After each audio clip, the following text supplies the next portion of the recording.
Hi hello അസ്സാം വലൈക്കും. എല്ലാവർക്കും ഹനാസ് കിച്ചണിലേക്ക് സ്വാഗതം. ബീഫ് കൊണ്ട് വളരെ സിമ്പിളായിട്ട് ചെയ്യാൻ പറ്റിയ ഒരു നല്ലൊരു സ്നാക്കുമായിട്ടാണ് ഇന്ന് ഞാൻ വന്നത്.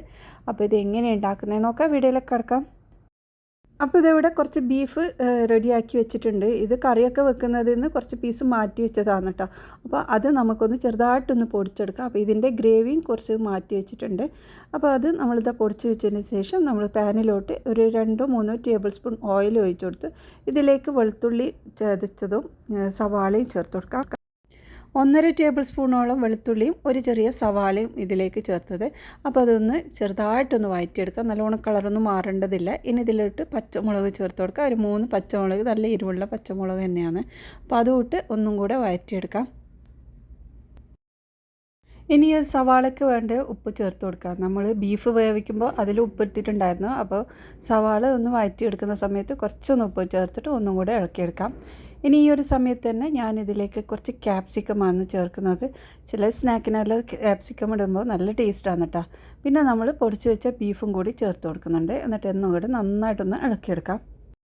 സ്നാക്കെല്ലാം ഉണ്ടാക്കുമ്പോൾ കുറച്ച് എരിവൊക്കെ വേണം കേട്ടോ, അപ്പോൾ ടേസ്റ്റ് ഉണ്ടാവുന്നത്. അപ്പോൾ ഇതുപോലെ വഴറ്റിയെടുത്ത് നന്നായി മിക്സാക്കിയ സമയത്ത് ഞാനിതിലേക്ക് കുറച്ച് ഗ്രേവിയും കൂടി ചേർത്തിട്ടുണ്ട്. ബീഫ് വേവിച്ച് വെച്ച ആ ഒരു ഗ്രേവിയാണ്. അപ്പോൾ അത് ബീഫ് മാറ്റി വെക്കുന്ന സമയത്ത് അതിൻ്റെ ഗ്രേവിയും കൂടി കുറച്ചൊന്ന് മാറ്റി വെച്ചാൽ മതി കേട്ടോ. അപ്പോൾ എല്ലാം കൂടി നന്നായിട്ട് മിക്സാക്കി എടുത്തതിന് ശേഷം ഞാനിതിലേക്ക് കുറച്ച് കെച്ചപ്പും കൂടി ചേർത്ത് കൊടുക്കുന്നുണ്ട്. അപ്പോൾ ഇതൊരു 1.5 ടേബിൾ സ്പൂണോളം കെച്ചപ്പും കൂടി ഇട്ടിട്ടുണ്ട്. ഒന്നും കൂടി മിക്സാക്കി എടുക്കാം. ഇനി ഇതിലോട്ട് നമ്മൾക്ക് കുറച്ച് ഗരം മസാലയും കൂടി ചേർത്ത് കൊടുക്കാം. 1 ടീസ്പൂൺ ഗരം മസാല ഇട്ടിട്ടുണ്ട്. പിന്നെ അതുപോലെ കുറച്ച് കുരുമുളക് പൊടിയും ചേർത്ത് കൊടുക്കാം. അതും 1 ടീസ്പൂൺ ഇടുക. നമ്മുടെ എരിവിനനുസരിച്ചിട്ട് നമുക്ക് ചേർത്ത് കൊടുക്കാം. പിന്നെ ഇതേപോലെ കുറച്ച് 1 ടീസ്പൂൺ ചില്ലി ഫ്ലേക്സാണ്, അതും കൂടി ചേർത്തിട്ട് ഒന്നും കൂടി ഇളക്കിയെടുക്കാം. അപ്പോൾ ഇത് ഞാൻ ബ്രെഡ് വെച്ചിട്ടാണ് ഇത് ചെയ്യുന്നത്. ബ്രെഡിലേക്ക് ഒന്ന് പിടിച്ചെടുക്കണമെങ്കിൽ കുറച്ച് എരിവും ഉപ്പും പൊടിയും എല്ലാം പാകത്തിനുണ്ടെങ്കിലാണ് അതിൻ്റെ ടേസ്റ്റ് വരുന്നത്. ഈ ഒരു മസാല എന്തെല്ലാം അടിപൊളിയാണ്, ട്രൈ ചെയ്ത് നോക്ക്.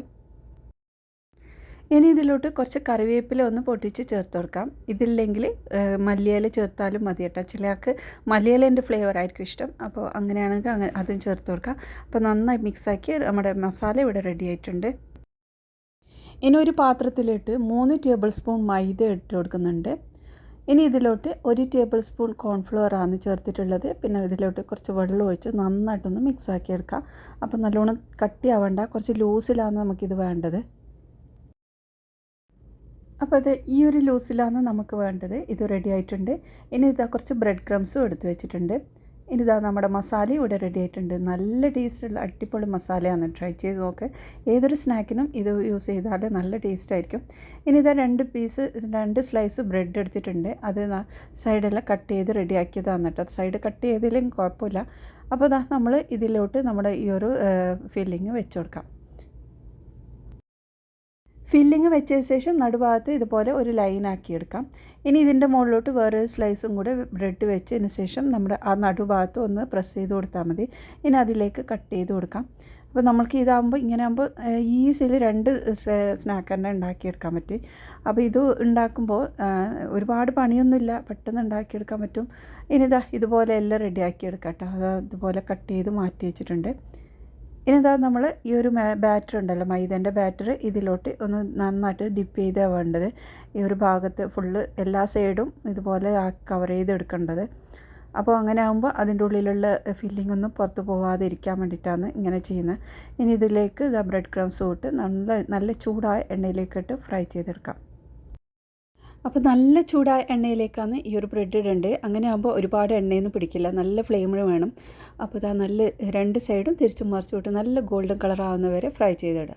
അപ്പോൾ ഇനി നമ്മൾ അടുത്ത് കാണിക്കുന്നത് ഒരുപാട് എണ്ണയൊന്നും യൂസ് ചെയ്യാതെ നല്ല കുറച്ചും കൂടെ ഹെൽത്തി ആയിട്ടുള്ള ഒരു സ്നാക്കാണ്. ഈ ഒരു ഫില്ലിങ് വെച്ചിട്ട് തന്നെയാണ്. അപ്പോൾ ഇതുപോലെ നമ്മൾ ചെയ്ത അതേ രീതിയിൽ തന്നെ ഫില്ലിംഗ് എല്ലാം വെച്ച് ഇതുപോലെ നടുഭാഗത്തായിട്ട് ഒന്ന് കട്ട് ചെയ്ത് റെഡിയാക്കിയെടുക്കാം. അപ്പോൾ ഇത് നമ്മൾ ഡീപ്പായിട്ട് ഫ്രൈ ചെയ്യാത്തതുകൊണ്ട്, ഓയിൽ ഇടാത്തത് കൊണ്ട് തന്നെ നമ്മൾ ആ ഒരു മൈദ കൂട്ട് സൈഡ് മാത്രം ആക്കിയാൽ മതി കേട്ടോ, മുകൾ ഭാഗത്തൊന്നും ആക്കാതെ. അപ്പോൾ അങ്ങനെ ആകുമ്പോൾ അത് സൈഡ് ഒട്ടിപ്പിടിക്കാൻ വേണ്ടിയിട്ടാണ്. അപ്പോൾ അതുമാക്കി ബ്രെഡ് ക്രംസും ആക്കി മാറ്റി വെച്ചിട്ടുണ്ട്. ഇനി ഒരു പാനിലോട്ട് 1-2 ടേബിൾ സ്പൂൺ ഓയിൽ ഒഴിച്ച് കൊടുത്തിട്ടുണ്ട്.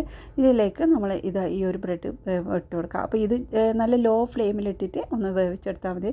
2 സൈഡും തിരിച്ചും മറിച്ചും ഇട്ട് വേവിച്ചെടുക്കുക. അപ്പോൾ ഒരു ബ്രെഡ് നല്ലൊരു ഉറപ്പായിട്ട് നല്ല ക്രഞ്ചി ആയിട്ടുണ്ടാവും. ഇതൊരു ബ്രെഡ് ടോസ്റ്റ് പോലെ നല്ല ലോ ഫ്ലെയിമിലിട്ട് വേവിച്ചെടുത്തതാണ്. പിന്നെ നമ്മൾ സൈഡെല്ലാം ഒന്ന് ഇതുപോലെ തിരിച്ചു മറിച്ച് വിട്ട് വേവിച്ചെടുക്കാം. നമ്മൾ നല്ല ക്രിസ്പി ആണെങ്കിൽ നമ്മൾ ഓയിൽ ഡീപ്പായിട്ടുള്ള ഓയിൽ തന്നെ ഫ്രൈ ചെയ്തെടുക്കണം കേട്ടോ. അപ്പോൾ ഈ ബീഫ് കൊണ്ടാണ് ഇത് ഫില്ലിങ് ചെയ്തത്. ബീഫ് തന്നെ വേണമെന്നില്ല, ചിക്കൻ കൊണ്ട് നമുക്കിതുപോലെ ചെയ്യാം. അപ്പോൾ നിങ്ങൾക്ക് ഇഷ്ടമായിട്ടുണ്ടെങ്കിൽ ഒന്ന് സപ്പോർട്ട് ചെയ്യണേ. ഇനി അടുത്ത നല്ല റെസിപ്പിയുമായി വീണ്ടും വരാം. ബായ്.